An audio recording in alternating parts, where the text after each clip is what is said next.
जय हिंद। आप लोग देख रहे हैं जम्मू परिवर्तन। मैं हूं आपके साथ नरेंद्र सिंह ठाकुर। तहसीलदार बहू की गिरफ्तारी के बाद कई सारे बड़े खुलासे जो है वो एंटी करप्शन ब्यूरो द्वारा किए गए हैं। जिस तरह से कल शाम के वक्त ही जो है वो तहसीलदार बहू रोहित शर्मा को जो है वो एंटी करप्शन ब्यूरो द्वारा रंगे हाथों रिश्वत लेते हुए गिरफ्तार किया गया था। लेकिन इसके बाद क्या कुछ बड़े खुलासे सामने आए हैं वो हम आपको जानकारी देने की कोशिश करेंगे। आपको बता दें कि एंटी करप्शन ब्यूरो द्वारा इस तहसीलदार को ठीक जम्मू के शनी हिम्मत मेडिसिटी अस्पताल के बाहर से जो है वो रंगे हाथों रिश्वत लेते हुए गिरफ्तार किया गया था। और जिसके बाद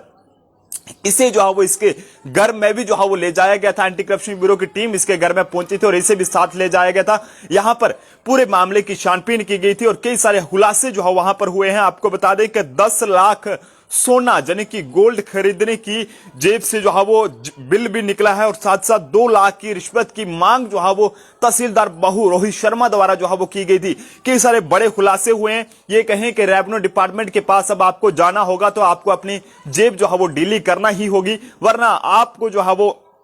अगर आप जेब ढीली नहीं करते हैं तो आपके काम को जो है वो लटका दिया जाएगा। आपको जो है वो बार बार तहसील के चक्कर काटना पड़ेंगे। तो ये बात जो है वो लगातार जम्मू कश्मीर में जो है वो आम होती जा रही है। क्योंकि अगर कोई भी शख्स गरीब हो या अमीर हो, अगर किसी को भी अपना रेवेन्यू डिपार्टमेंट से कोई भी कागजात बनाना है, जमीन की नकल हो या अपनी जमीन के कोई ट्रांसफर करने के कागजात बनवाने हो, तो उसके लिए लाखों के हिसाब से जो है मांग की जाती है। ऐसा ही मामला कल जम्मू के सिटी साउथ की तहसील बहू में तैनात तहसीलदार रोहित शर्मा की तरफ से सामने आया। यहां पर उसने जो है वो कुछ लोगों से जो है वो, हालांकि आरएसपुरा का रहने वाला ये एक शख्स था जो कि सिटी साउथ में इसने जो है वो अपनी जमीन खरीदी थी और जमीन को अपने नाम पर ट्रांसफर करने के लिए जब वो तहसीलदार के पास गए तो तहसीलदार ने उससे जो है वो 2 लाख रुपए की रिश्वत मांगी। तहसीलदार बहू रोहित शर्मा द्वारा 2 लाख की रिश्वत जो है वो इस आरएसपुरा के रहने वाले इस शख्स से मांगी गई और लेकिन उसके बाद बात जो है वो दोनों में 50,000 रुपए को लेकर जो है वो फाइनल होगी और जमीन खरीदने वाले शख्स ने जो है वो इसी बीच एंटी करप्शन ब्यूरो से राब्ता किया और उससे रिश्वत मांगे जाने की शिकायत जो है वो दर्ज करवाई। जिसके बाद सोमवार यानी कि कल शाम को जो है वो 6 बजे के करीब एंटी करप्शन ब्यूरो ने रिश्वत के 50,000 रुपया लेकर जो है वो उस शिकायतकर्ता को तहसीलदार साउथ के पास भेजा और जैसे ही तहसीलदार को रिश्वत दी गई तो जो 50,000 की रकम थी तो उसी वक्त एंटी करप्शन ब्यूरो की टीम ने इस तहसीलदार बहू को जो है वो गिरफ्तार कर लिया। हालांकि इसके घर में भी जो है वो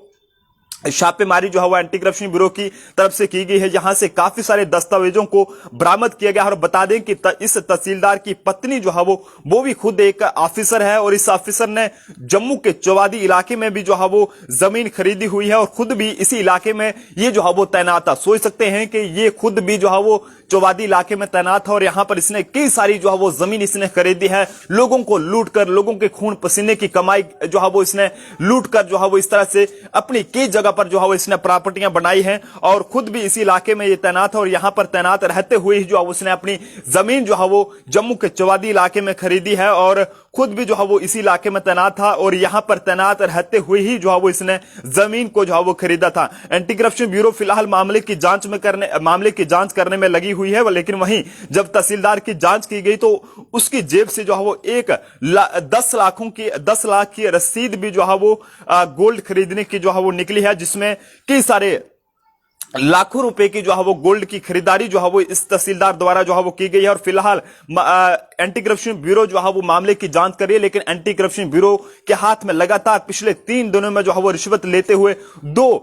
बड़े बड़े मगरमच्छों को जो है वो एंटी करप्शन ब्यूरो ने दबोचा है और ये कहें कि भ्रष्टाचार पर जो है वो तगड़ा प्रहार जो है वो एंटी करप्शन ब्यूरो द्वारा किया गया है। और मुझे उम्मीद है कि अब इस तरह के जो लुटेरे सरकारी महकमों में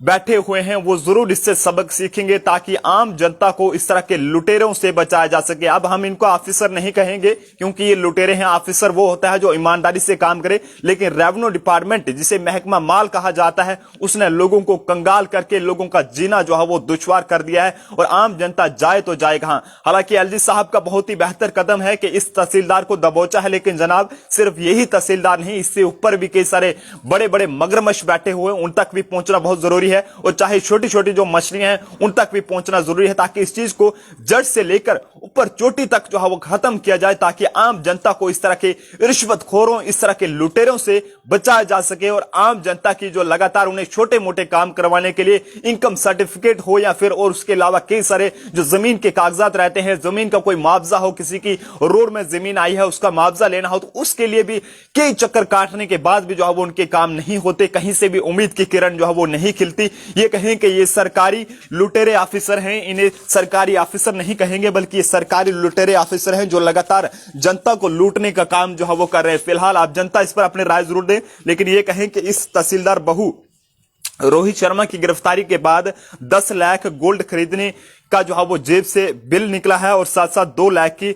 लाख की रिश्वत की इसने मांग की थी, लेकिन कहानी जो है वो